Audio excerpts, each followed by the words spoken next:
Dios le bendiga, pues buenas tardes. Nuevamente estamos aquí en su programa Tanatología en la iglesia, hablando de lo que es esta área tan importante en lo que respecta a las necesidades que se están dando a través de este tiempo que estamos viviendo tan difícil. Y pues bueno, vamos a seguir adelante, ¿verdad? Para aquellos que nos están escuchando por primera vez, ¿verdad? Mi nombre es Omar Barraza, pastor del Templo Casa del Alfarero, y haciéndole la invitación para escucharnos, para vernos, ¿verdad?, por las redes sociales y poder analizar un poco, ¿verdad?, la situación que se está dando en nuestra sociedad, en el mundo entero, ¿por qué no? Y qué podemos hacer nosotros como iglesia debido a las necesidades que se están presentando.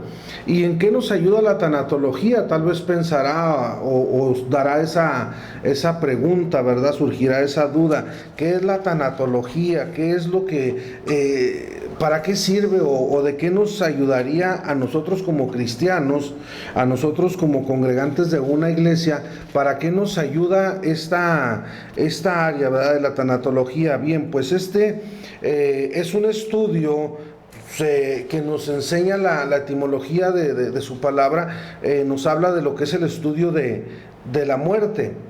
Pero pues yo siempre he dicho esto, aquí debería de haberse llamado biología. ¿Qué es la biología a diferencia de la tanatología? La biología es la ciencia que estudia el origen, la evolución y las características de los seres vivos, así como sus procesos vitales, su comportamiento y su interacción entre sí y con el medio ambiente. Mientras que lo que es la tanatología o la palabra tanatología nos habla de un tratado o de un estudio de la muerte. Pero si nos fuéramos a lo que es la etimología indoeuropea, nos habla de que muerte significa separación. Quiere decir entonces que cuando nosotros estamos estudiando lo que es esta área de la tanatología, estamos viendo las diversas separaciones que podemos vivir, podemos sufrir al momento de dejar un ciclo, cerrar ese ciclo para empezar uno nuevo y poder entender, ¿verdad?, lo que la vida nos está presentando. Ahora, no vamos a estudiar o no vamos a hablar de lo que sería nada más pura muerte. Estamos hablando, por eso yo decía que debería de haberse llamado biología, porque la muerte es una parte de lo que es el ciclo de la vida. Estamos hablando entonces de que el ser vivo, pues bien, nace, crece, se reproduce y al final muere. Entonces es una parte que es esencial, ¿verdad?, al final de nuestros días, pero porque ya vamos a la presencia del Señor. Entonces, este estudio de lo que es la tanatología, bien, pues es un método de la doctora Elizabeth Kübler-Ross, que ella nace en 1924 y muere en el 2004, de origen suizo, nacionalizada estadounidense, y se le llama como la madre de la tanatología, que presenta este modelo en 1969 en Estados Unidos, cuando viene a vivir a este país y se casa con un doctor, y a ella pues como mujer pues no era todavía del todo aceptada como doctora dentro de esa clínica, y le dan la oportunidad de trabajar, pero la mandan a lo que eran los cuidados paliativos allá en oncología, para que atendiera a las personas que ya están en su etapa final para morir. Y lo que ella hace, y haciendo quizá un poco de referencia a lo que nos enseña la escritura, ¿verdad?, cuando Jesucristo llegaban aquellas personas con ciertas necesidades, y Jesucristo siempre les preguntaba: ¿qué quieres que te haga? ¿Qué necesitas? Bien, pues esta doctora, eso fue lo que empezó a implementar dentro de aquel cuarto donde solamente se respiraba dolor, sufrimiento, desesperación y días que se terminaban debido a esas enfermedades terminales que tenían aquellos pacientes. Y bien, cuando sucede esto, pues aquella doctora, aquella mujer, empieza a darles un sentido de vida en los pocos momentos que le quedaban, y que tuvieran esos días dignos para poder entender cuál había sido su tarea o cuál había sido el propósito de haber vivido durante esos años aquí en la tierra, qué enseñanzas estaba dejando, qué es lo que estaba pasando y qué aprendizaje, vamos a decirlo entonces, qué aprendizaje se va a dejar o qué legado dejaríamos a aquellos que vienen detrás de nosotros. Cuando la gente empieza a entender esto, pues aquellos momentos de dolor, de tristeza, de desesperación, aquellos gemidos, aquellos gritos de dolor, de sufrimiento, empezaron a convertirse en momentos de felicidad, de alegría, de satisfacción, y a los doctores les empezó a llamar la atención qué es lo que está pasando entonces en aquella área, y van y sienten otro tipo de ambiente. Es ahí entonces donde pues se preocupa, ¿no?, por entender qué es este método que esta doctora estaba implementando, y de ahí surge entonces el trabajar con las personas que están viviendo un duelo o un proceso para poderles hacer más ligera la carga y que ellos pues tuvieran sus últimos días dignos y vivir con intensidad cada uno de ellos. Entonces, decía, cuando hablaba de lo que era la biología, así como dentro de las escuelas se tiene una asignatura para cada una de las áreas, se debería de tener, ¿verdad?, también una asignatura que se nos hablara precisamente de lo que es esto. ¿Para qué?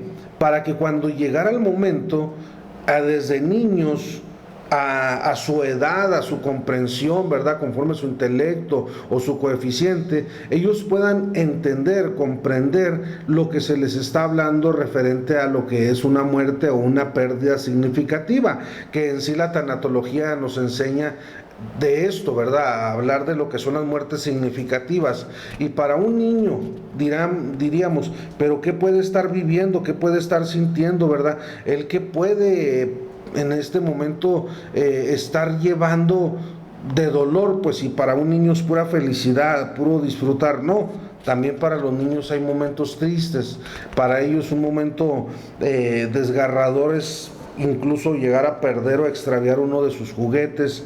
Esto para ellos es algo trágico y es un duelo que están viviendo, dejar la escuela, terminar un ciclo escolar, terminar una etapa en kinder, pasar a primaria y ya no ir con amigos, terminar lo que es la primaria y pasar a secundaria después de 6 años conviviendo con los mismos compañeros, ahora ya tener que dejarlos porque va a tener que pasar a otra escuela en la cual va a convivir con otros jóvenes que no conoce, pero que ahora van a ser parte de su forma de vida. Entonces, hay muchos duelos, hay muchos tipos de situaciones que se viven, pérdidas significativas. Estamos hablando desde lo que es perder la salud, lo que es perder tal vez una extremidad por una operación, un accidente, cambiarse de domicilio, dejar la familia, amistades, dejar un trabajo,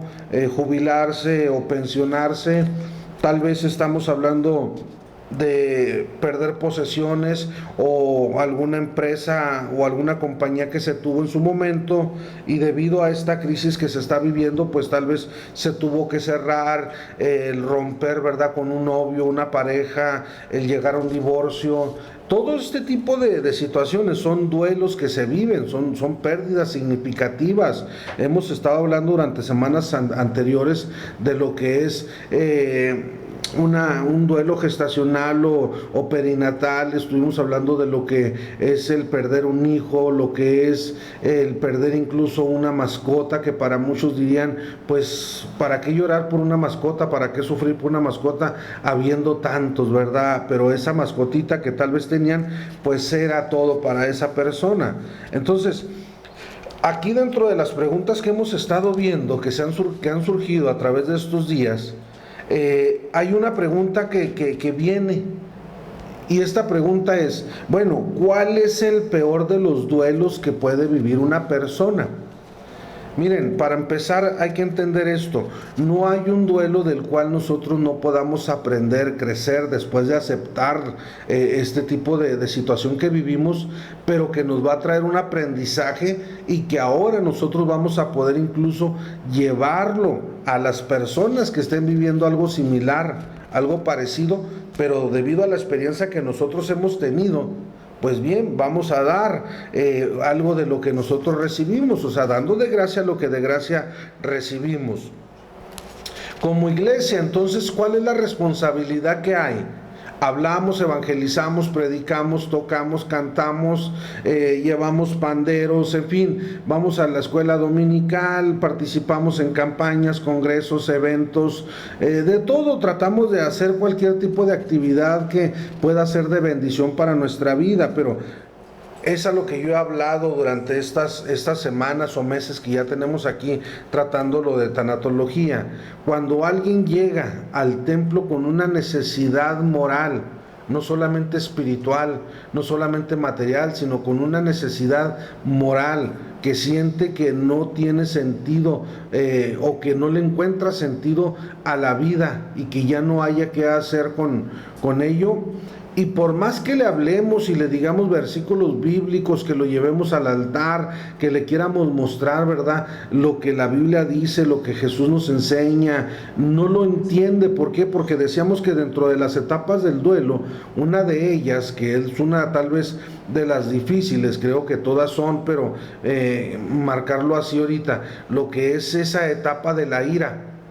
Y lo voy a decir de esta manera: no se necesita ser inconverso o no se necesita no conocer de Dios para estar enojado con Dios. Aún cuando uno es cristiano, cuando uno es creyente, a uno que es líder dentro de la iglesia y todavía aún más siendo pastor, podemos pasar dentro de lo que es esta etapa de la ira, enojarnos no solamente con nosotros, sino con los que nos rodean y por qué no, incluso hasta con Dios. Como pastores igual podemos llegar a pasar por este tipo de situaciones. Entonces, ¿qué vamos a hacer nosotros cuando nos encontremos con un caso así? Y que por más versículos que quieramos darle, por más oraciones que quieramos hacer, la persona está en shock y no quiere aceptar ningún versículo bíblico y tampoco quiere que le hablemos de Dios. Y aún se cierra incluso a que se haga una oración por él. ¿Por qué? Porque está en un momento de ira. Es un momento, ¿verdad?, que no quiere saber de nadie y quiere pelear con todos. ¿Qué tenemos que hacer? Por eso decía, la pregunta sale: ¿cuál es el peor o el más grande de los duelos que nosotros pudiéramos vivir? Para empezar, comparar creo que es un error. ¿Por qué? El querer comparar los diferentes tipos de duelos, podríamos decir entonces que es un error, porque unos dicen que la muerte de un hijo es lo más fuerte que una persona puede llegar a vivir como padre. Pero también como hijo, perder a un padre, perder a una madre, pudiera ser también una pérdida que no se puede salir de ella o superar. Lo que decíamos también, la palabra superar no sería la correcta, sino sería entonces aceptar. Tal vez alguien diría, perder a un hermano. ¿Por qué? Porque estamos hablando de un compañero de vida, un compañero que ha crecido con nosotros desde niños, hemos participado en travesuras, tenemos planes, proyectos, en fin, de todo, y ahora ya no está. Alguien tal vez dirá, no, pues el perder una pareja, un esposo, esa es la situación más difícil, y vaya, podemos ir caminando a través de tantos ejemplos a lo que decíamos. Perder una mascota, tal vez para una persona sea muy grave o muy doloroso perder una mascota. Entonces, todos los duelos son difíciles, Ahora, se tiene que vivir al 100% el dolor, y cada quien lo vive al 100%, sí, porque decíamos, no se puede comparar, en cada una de ellas se vive con diferente intensidad cada tipo de duelo. ¿sí? No hay una escala, no hay una regla, no hay algo que pueda medir el dolor como para decir, esto me da más dolor que esto otro, ¿sí? Se tiene que conocer entonces lo que significaba eso que perdió la persona para poder entonces entender un poco por el tipo o proceso que va a vivir en ese duelo. O sea, yo quiero ayudarle, pero yo no entiendo, no lo conozco, no sé cómo está viviendo. Entonces, no puedo llegar a decir tan fácil como muchas veces lo decimos, lo siento mucho. ¿Cómo lo vamos a sentir si ni siquiera lo conocemos o no sabemos lo que significaba lo que está perdiendo? ¿Sí? Tenemos que también supervisar cada uno de los casos. ¿A qué me refiero en esto? Que decía, son muy diferentes y se necesita hacer un análisis de cada uno de ellos, entenderlos un poco más a fondo para poder tratarlos. Pero para poder hacer esto necesitamos conocer antecedentes o conocer lo que es el trasfondo de una historia para entender el caso que se está presentando. Y también llegar a etiquetar o clasificar el dolor, pues sería también un error, sí, porque no se le puede poner también a cada paciente un título de decir, bueno, es que esta persona está pasando por esquizofrenia o es bipolar o tiene un desorden. No, creo que eso también sería un error, ¿verdad? Al momento de ver el tipo de padecimiento o ponerle un número. No, se le tiene que ver a la persona tal cual es, conocer a la persona, no conocer el padecimiento que está viviendo. ¿Por qué? Porque yo pudiera hacer una escala de decir, este padecimiento se mide del 1 al 10, pero la persona, cada persona va a reaccionar de diferente manera. Pero lo que sí pudiéramos decir o hablar es de 3 diferentes tipos de duelo que serían los más difíciles. ¿A cuáles me refiero? Bueno, tal vez no está en el orden, tal vez no sería en este orden, pero sí mencionar algunos. El perder, sí, vamos a decir, perder la vida o saber o tener uno la noticia de que uno va a morir. Estamos hablando entonces de perder nuestra vida, ¿sí? No de perder un objeto, no de perder algo que queremos, sino perder nuestra salud, saber que nos quedan pocos días de vida. ¿Qué es lo que tenemos que hacer como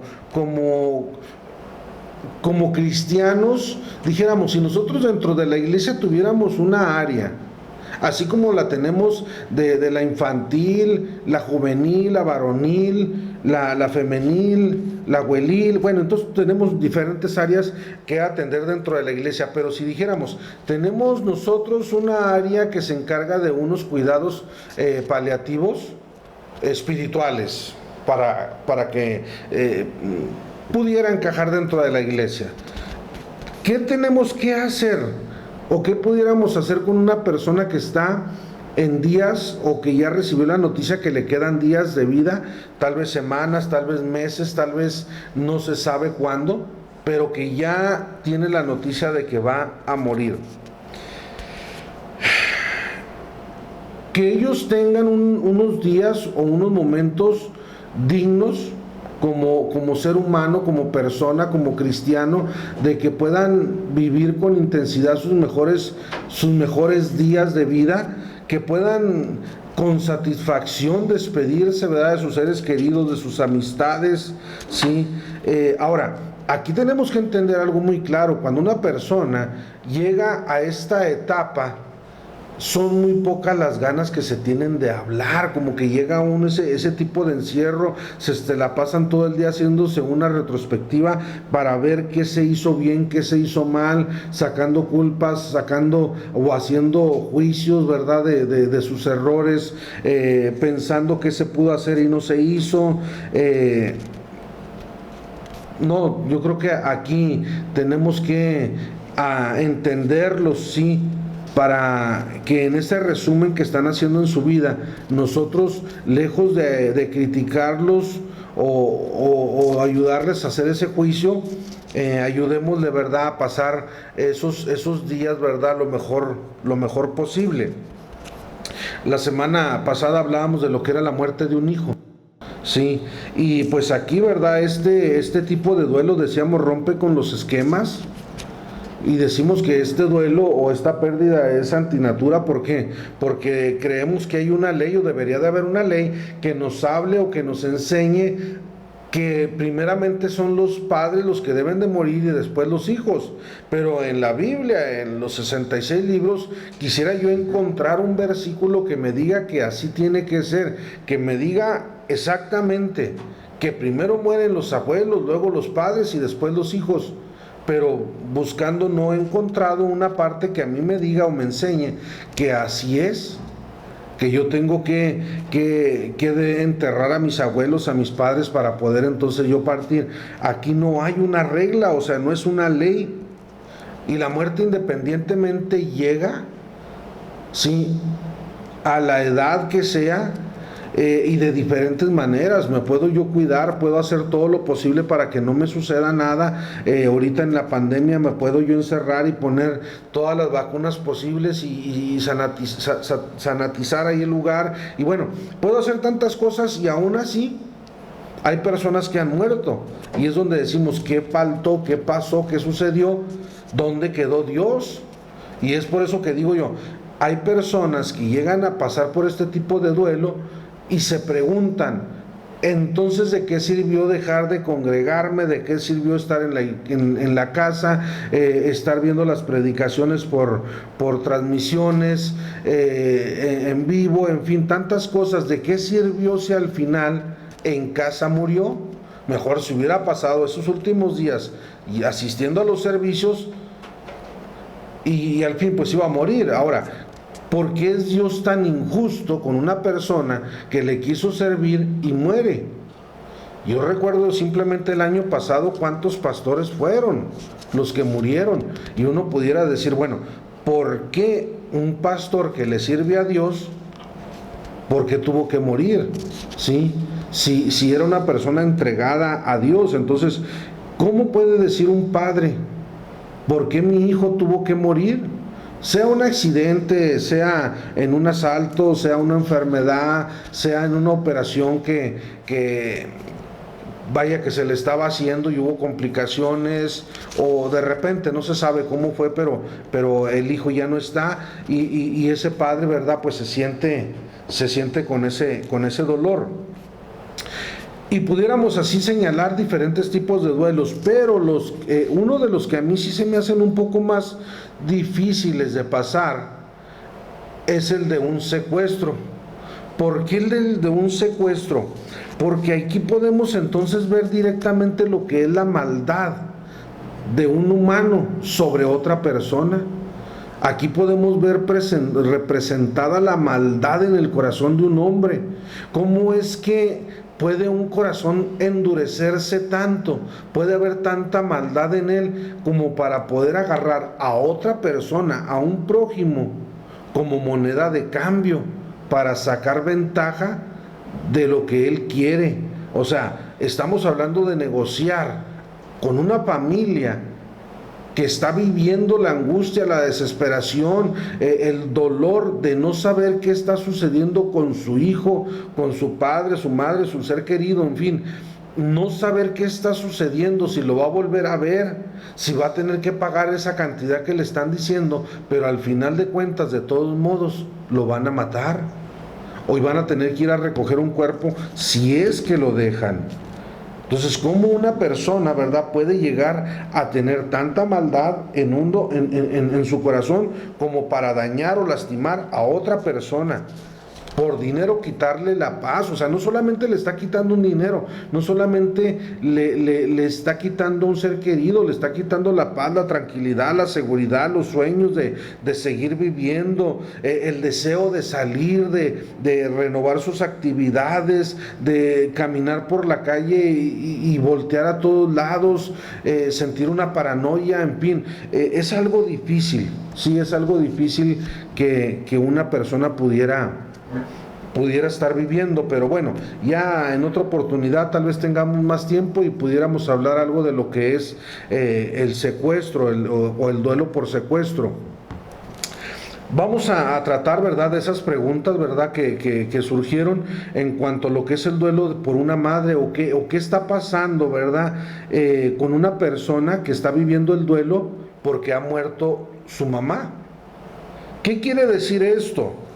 Una persona que está viviendo la pérdida de una madre, que su mamá murió por X situación, aquí esta persona o este hijo, vamos a hablarlo entonces así, este hijo ha perdido a su madre, pero también ha perdido el rumbo y no sabe cómo retomarlo.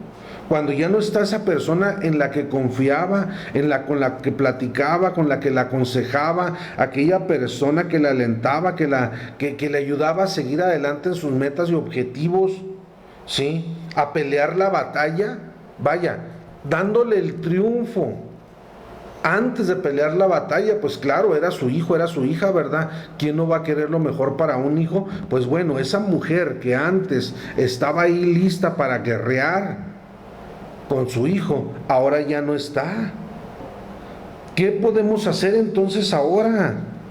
Cuando ya no se tiene ese compañero de camino, cuando ya no está esa persona que nos entendía y ya no podemos llegar con otra persona con la misma confianza, o sea, esa persona que desde que entrábamos a la casa nos conocía la pisada de los zapatos, sabía cómo, si los arrastrábamos y si dábamos el paso largo, el paso corto, la mirada, en fin, la manera de pararse, vaya, todo lo conocía. Ya no está esa persona, sí, ya no está. ¿Qué se tiene que hacer?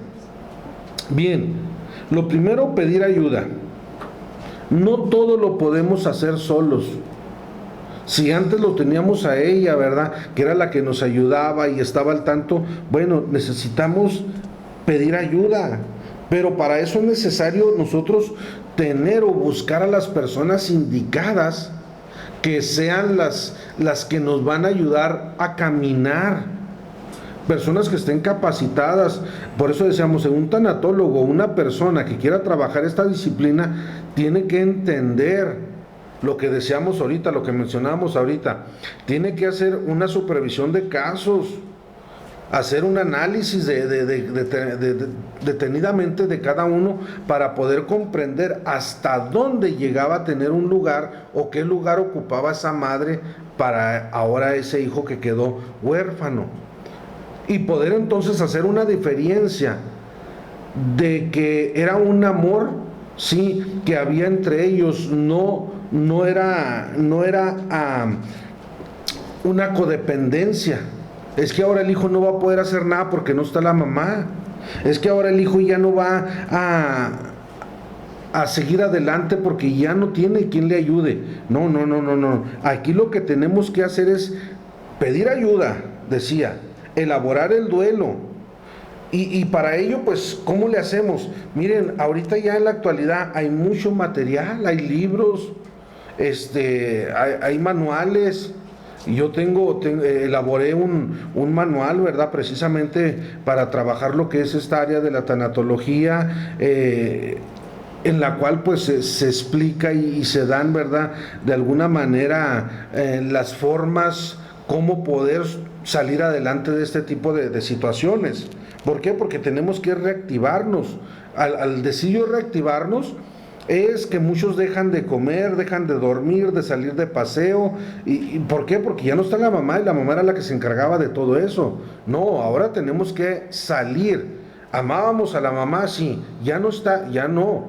Ahora nosotros tenemos que aprender a caminar con la ausencia de ella, sí, pero haciendo las cosas como si estuviera ella. ¿A qué me refiero? De que no tenemos nosotros que pagar la muerte de esa madre con lo que sería una infidelidad, sí, una infelicidad de nosotros, el decir, bueno, como ya no está, me voy a dejar morir.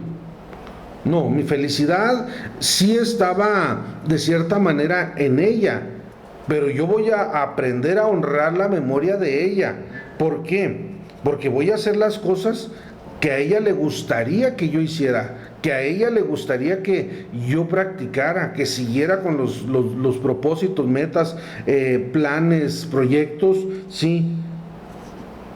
¿Qué sucedería si esa madre pudiera preguntarnos, ¿sí? Vamos a decirlo así, ¿verdad? No es que así sea, pero vamos a hacer un ejemplo. ¿Qué sucedería si de repente se presentara esa madre después de algún tiempo de que ha muerto y llegara y nos dijera, ¿qué has hecho después de que yo ya no estoy en casa? ¿Qué has hecho con tu vida? ¿Qué le contestaríamos? Es que desde que ya no estás tú, yo ya no soy feliz, ya no hay nada que me haga feliz. Bueno, pero hay muchas cosas que se pueden hacer en memoria de aquella madre que ya no está. Pero ¿qué pasa si no es la madre, es el padre? Es otra pregunta que surge también, ¿verdad? Bueno, ¿qué hacer cuando el que muere es el padre?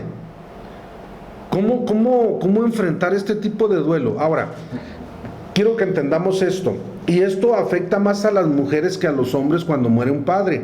¿Por qué? Porque ese padre, los años o el tiempo que estuvo con nosotros, sí, se dio a la tarea o tuvo la responsabilidad de suplir nuestras necesidades, de que no nos faltara nada, de que vaya a llegar a hacer grandes sacrificios para que en la casa se tuviera todo lo necesario, ¿sí? Para una hija, por eso decía, llega a afectar más en las hijas que en los hijos, ¿sí? Siempre para una hija será el hombre más importante de su vida. Ese es el ejemplo, ¿sí? Es el modelo. Es el modelo a tratar, es el modelo a seguir. Como padres, pues nosotros, ¿verdad?, nos damos a la tarea de enseñarle cómo es el comportamiento de un hombre hacia con una mujer, cómo es el trato, cómo se habla, cómo se expresa. ¿Para qué? Para que ella sepa elegir, ¿sí? Es como aquel niño, ¿verdad?, que llega y le dice a la niña, ¿verdad?, que llega y le dice a su abuelito, dice, oye abuelito, pues yo quiero casarme contigo. Y el abuelito le decía, pero es que no se puede, pues tú eres mi nieta y yo soy tu abuelito, no se puede hacer eso. Y la niña, ¿verdad?, le dice al abuelito, pero ¿y por qué mi papá, ¿verdad?, pues sí se casó con mi mamá? Sí, entonces ella, ¿verdad?, no alcanza a entender del todo, pero ella tiene un modelo a seguir de lo que fue el padre, ahora en el novio, en el futuro, ¿verdad?, esposo que va a ser. Idealiza tal vez a veces al padre. ¿Por qué? Porque para la hija es un protector en los momentos de peligro, durante el trayecto de su vida. Es un proveedor que les enseña, ¿sí?, a cuidarse y a saber administrar lo que se tiene, sea poco o sea mucho. Para una hija, un padre es un amor incondicional, es la guía, ¿sí? Es aquel que da las respuestas, es aquel que les enseña a pasar a la siguiente etapa, a ser felices en cada término de ciclo escolar. Ahí está presente en las graduaciones, ¿verdad?, para motivarlo, para ayudarle, ve por las necesidades. Aunque los hijos ya estén casados, aunque la hija esté casada, aún ahí está el padre. Y volvemos otra vez, ¿verdad?, no pagar su sacrificio como hizo su padre todo ese tiempo con una infelicidad. Volvemos a lo mismo.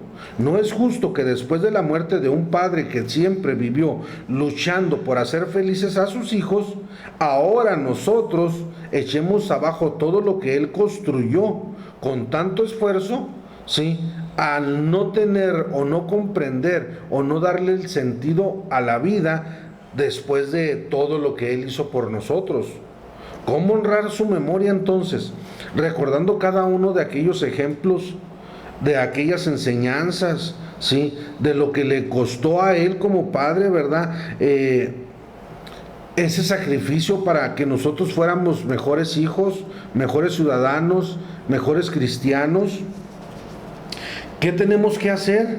Vaya, yo voy a honrar la memoria, ¿verdad? De aquel hombre que a mí me enseñó a amar a Dios, aquel hombre que yo veía. Vaya, yo pongo el ejemplo propio, ¿no? En particular, a veces a mí me preguntan, oiga, y hermano, ¿y a usted por qué le gusta cantar mucho esos cantos tan viejitos, esos himnos? ¿Por qué le gusta? ¿Por qué? Porque yo siento, aparte, ¿verdad?, de que yo alabo a Dios, que yo me rindo a Dios en medio de cada canto. Yo recuerdo, ¿verdad?, lo que hizo aquel hombre que cantaba en la casa y que agarraba su guitarra. Tal vez no la sabía tocar bien, tal vez no tenía la mejor voz, pero él cantaba y alababa a Dios, y de esa manera yo honro también su memoria, ¿sí? Recordando lo que él hacía, recordándole esas enseñanzas que me dio, a aquellas lecciones de vida que me dejó, en fin, tantas cosas, ¿sí? Que yo tengo que ahora sacar adelante ese legado que dejó en mi vida.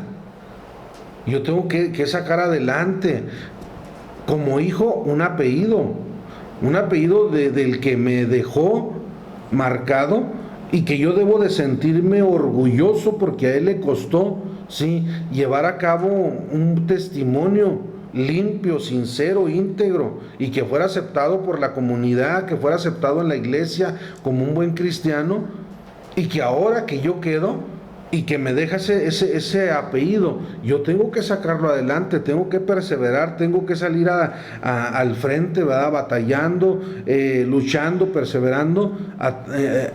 ¿Qué importa lo que venga? Yo sé que Dios está conmigo, y yo quiero, ¿verdad?, un día dejar también un legado, como también lo recibí de un padre, así yo quiero dejarlo a un hijo. Sí, entonces, son de las situaciones que nosotros vivimos o pasamos después de una muerte de un padre. Pero bueno, y si no es la madre, no es el padre, y fuera el hijo, fuera un hermano, ¿qué sucedería? Estamos hablando entonces de que otra de las preguntas que han surgido es, ¿cómo hago o qué hago para salir adelante después de la pérdida de un hermano? Sí. Este es un tipo de duelo, sí, que a veces como se llega a minimizar para otras personas, sí, pero no para el que lo está viviendo. Sí, esto es porque cuando se asiste a un funeral, fíjense a veces cómo se da todo esto. Por eso tiene uno que tener cuidado cuando uno asiste a un funeral de una persona que ha perdido a su hermano.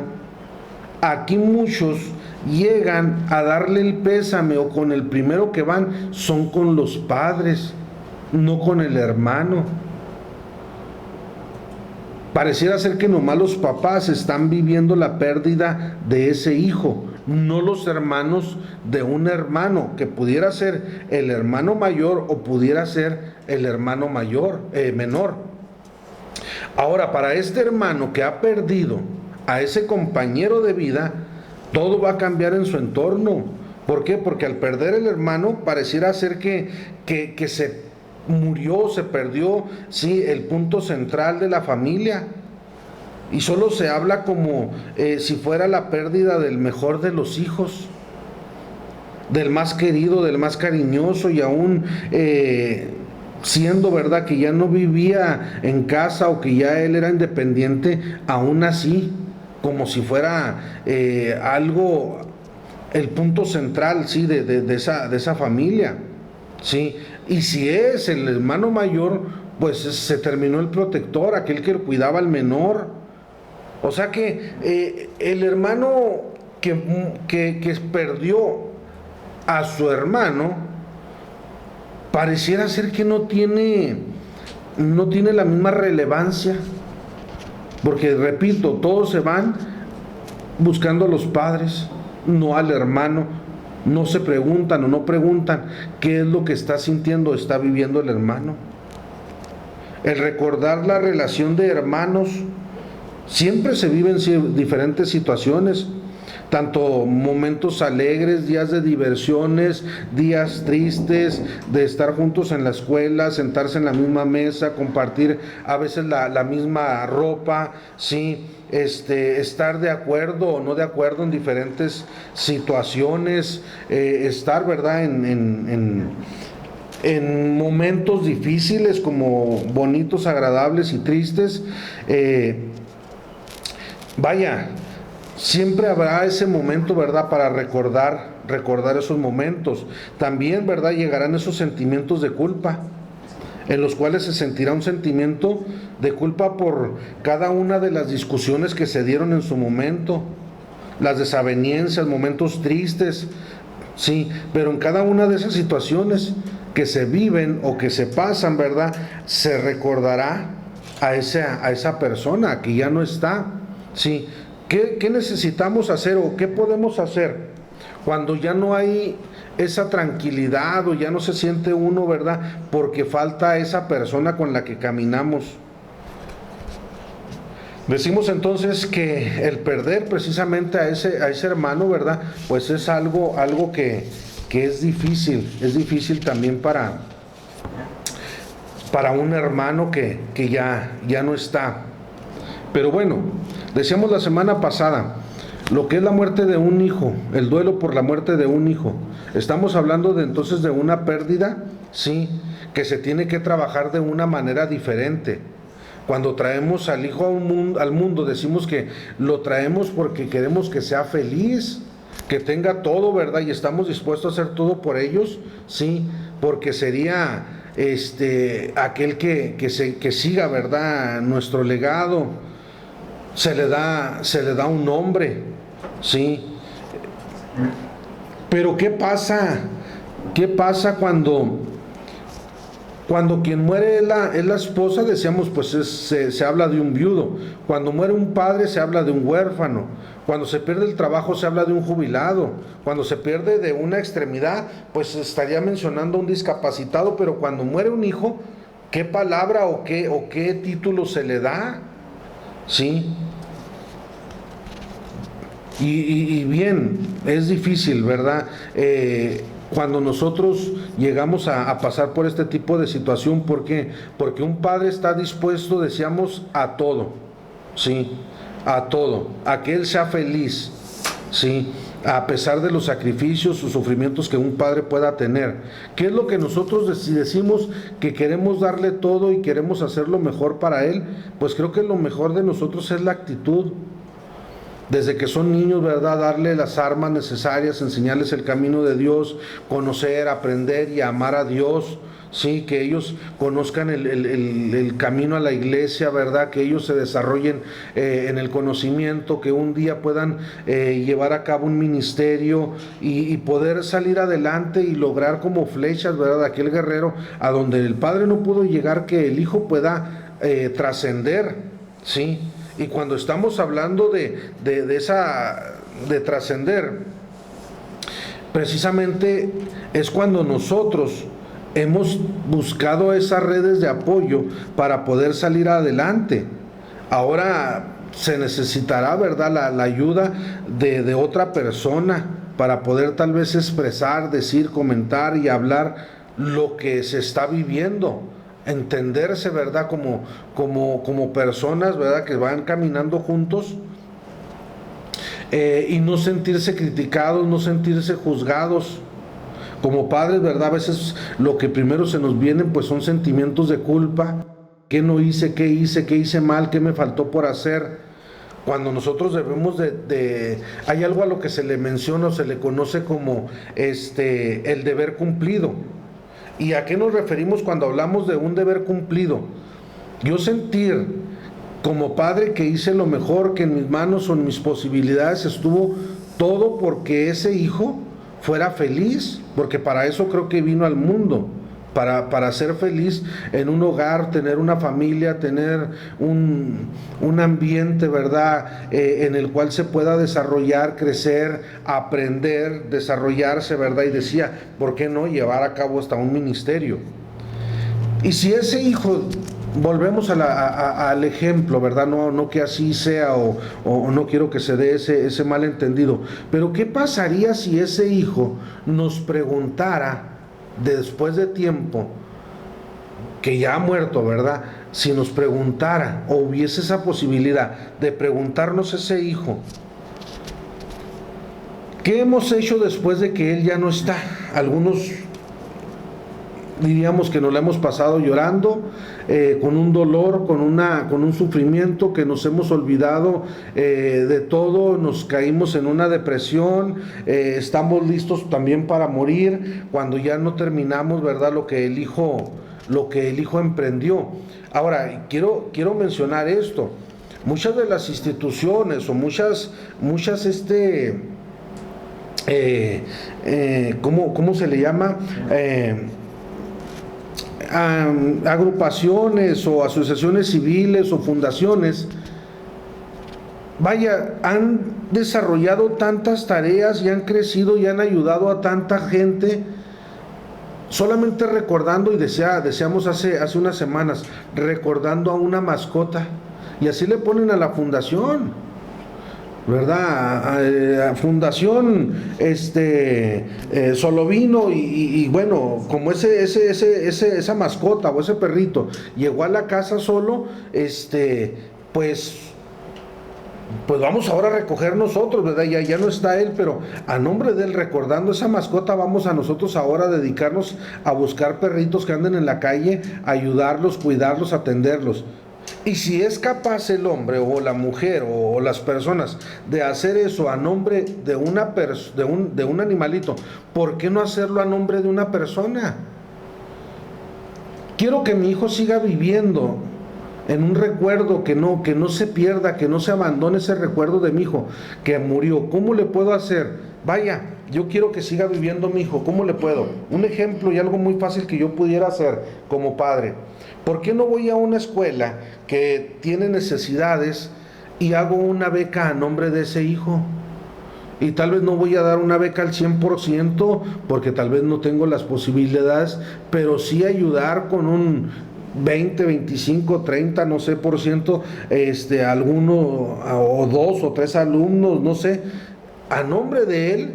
Y de esa misma manera yo le estoy encontrando un sentido a la vida, le estoy encontrando entonces el por qué seguir caminando aún a pesar del dolor que estoy sintiendo. Y decía, el dolor lo vivimos y no hay un antídoto, pero el caer en un sufrimiento es estar en un hoyo, en un bache en el cual no podemos salir. Podemos sentir dolor, pero no podemos vivir con sufrimiento.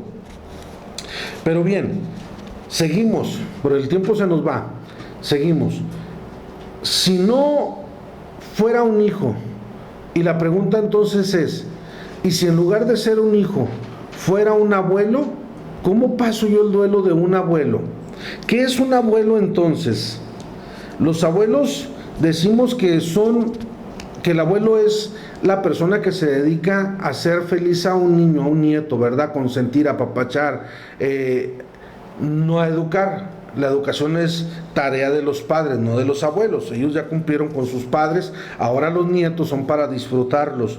Los abuelos son entrañables, ¿sí? Y desearíamos que siempre estuvieran cercas.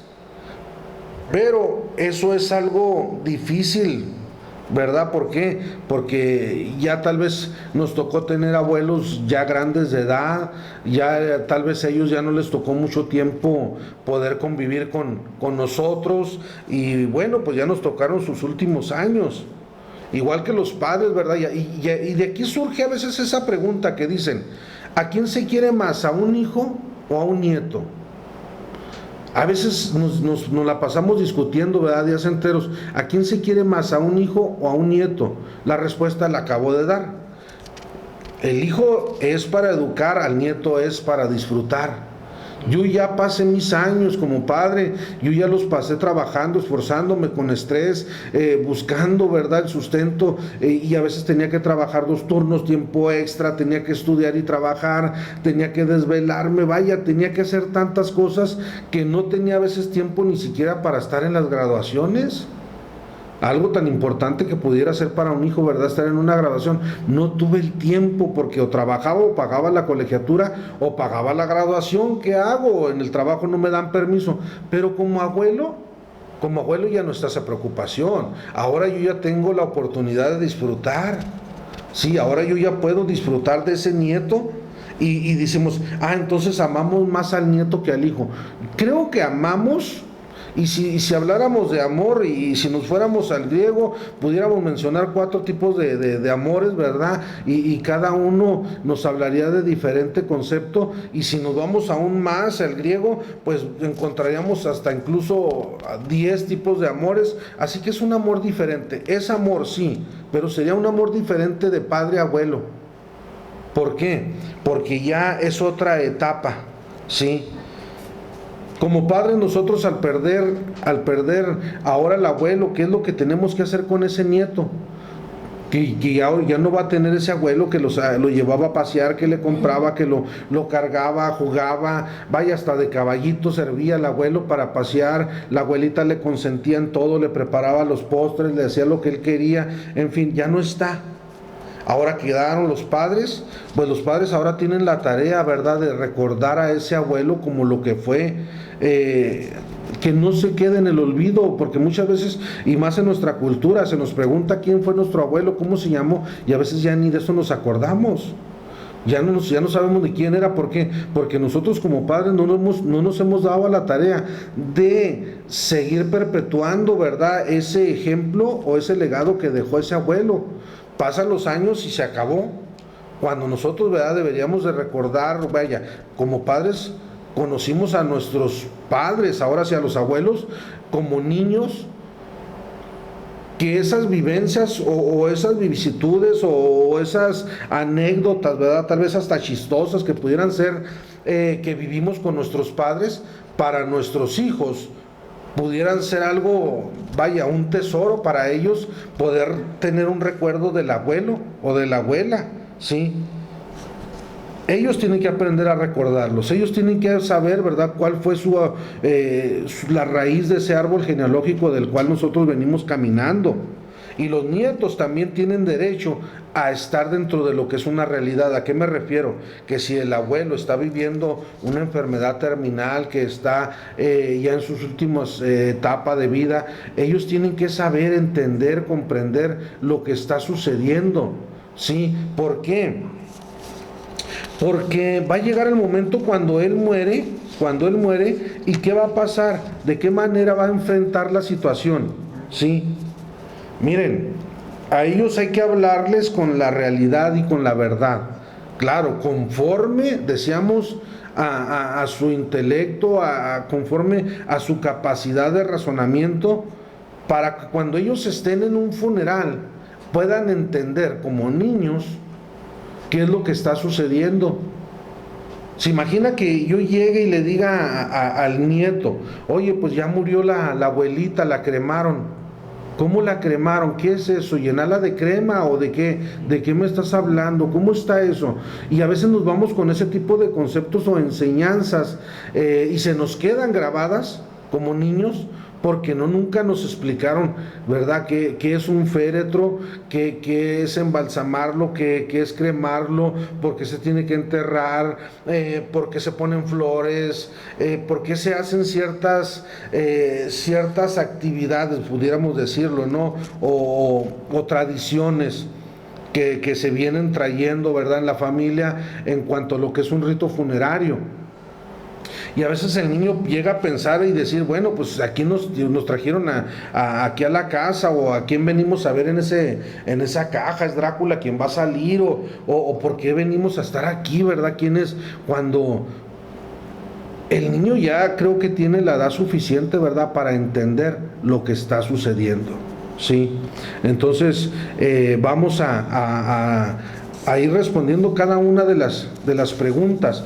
Rápido, ya para ir finalizando, el tiempo se nos está terminando. Hay muchas preguntas para contestar. ¿Cómo se trabaja o cómo se puede llevar la muerte de un novio o de una novia? Híjole, aquí estamos hablando de que cuando uno piensa en el noviazgo, uno nunca se le pasa por la mente, ¿verdad? Ni el divorcio, ni menos la muerte.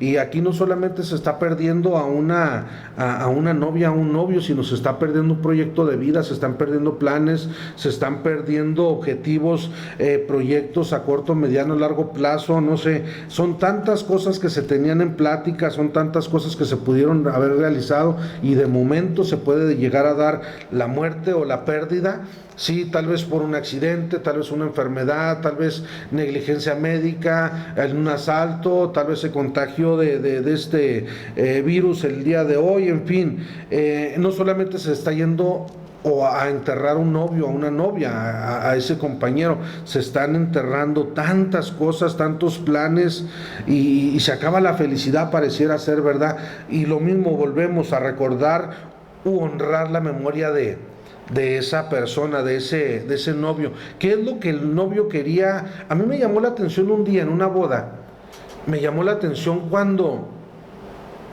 se le pregunta al novio, ¿verdad? Comúnmente a veces uno hace preguntas cuando está ahí presidiendo una ceremonia y en una ocasión, haciéndole la pregunta al novio, ¿por qué te quieres casar con ella? Y aquel joven contestó sin pensarla, es que la quiero hacer feliz, quiero que sea feliz. O sea, él no pensó, es que yo quiero ser feliz con ella, yo quiero disfrutar la vida, yo quiero pasar la vida con ella, no, quiero que ella, o sea, no pensó solamente en él, para él era importante lo que ella pudiera sentir. Y volvemos nuevamente, ¿qué sentiría ese novio, esa novia que ya no está, si ella se dejara caer en una depresión tan fuerte? Entonces, ¿será que era amor genuino, verdadero o sincero, o era una codependencia? Si tú ya no estás, yo también me muero. Esto ya es una codependencia. Bien, pudiéramos hablar también del divorcio, pero pues ya el divorcio, híjole, es un tema también que nos llevaría buen tiempo. Vamos a dejar entonces hasta aquí las preguntas. Vamos a seguir adelante la próxima semana con más preguntas que han surgido en cuestión de lo que son los tipos de duelos y cómo poder trabajarlos, cómo poder elaborarlos, cómo salir adelante. Decíamos, superarse no es la manera o la palabra correcta de decir que ya entendí esto y que ya le encontré el sentido a la vida. ¿Por qué? Porque superar un duelo es como si yo fuera en carretera manejando un vehículo y rebaso al que va enfrente y lo dejo atrás y ya ni me acuerdo de lo que pasó o qué tipo de carro era el que iba adelante. No se trata de eso. No es superar para olvidarme de lo que ya pasé, no, es para encontrarle un sentido a la vida, para poder entender ese aprendizaje que me está dejando y yo poder ahora ser de bendición para aquellos que están viviendo una situación similar y que es mi prójimo y que yo tengo una responsabilidad como creyente, como cristiano, sí, dentro y fuera de la iglesia, con aquellos que están sufriendo. Así que, pues esto es lo que es parte de la tanatología dentro de la iglesia. Como cristianos, pues decía, tenemos que enfrentar la vida, tenemos que enfrentar una realidad, y la realidad es que hay personas que necesitan, no solamente dentro de una iglesia, sino fuera de ella. Así que, pues vamos a salir adelante. Los invito, ¿verdad?, a seguir escuchando, y la próxima semana pues nos estaremos escuchando y por qué no viendo, ¿verdad?, a través de esta estación Radio Consentido 96.9 FM, y pues estaremos sintonizando para poder seguir escuchando y dando respuesta a cada una de esas preguntas. Mientras y tanto, pues se despide y los saluda su amigo en Cristo, Omar Barraza, pastor del Templo Casa del Alfarero, y aquí nos seguiremos viendo por esta estación Radio Consentido 96.9 FM. Dios les bendiga, Dios les guarde y hasta la próxima semana. Qué bonito es estar aquí para adorarte. Qué bonito es estar aquí para expresarte aquellas cosas que solo a ti puedo decirte, porque sé que solamente tú has de escucharme, mi amado Jesús, mi amado Jesús. Hay momentos que siento que no estás conmigo, pero con tu tierna voz me hablas al oído y me dices no temas, yo estoy contigo. Y Él te dice no temas, Él está contigo. Y yo estoy contigo, no importa lo que pienses, yo estoy contigo para ayudarte, para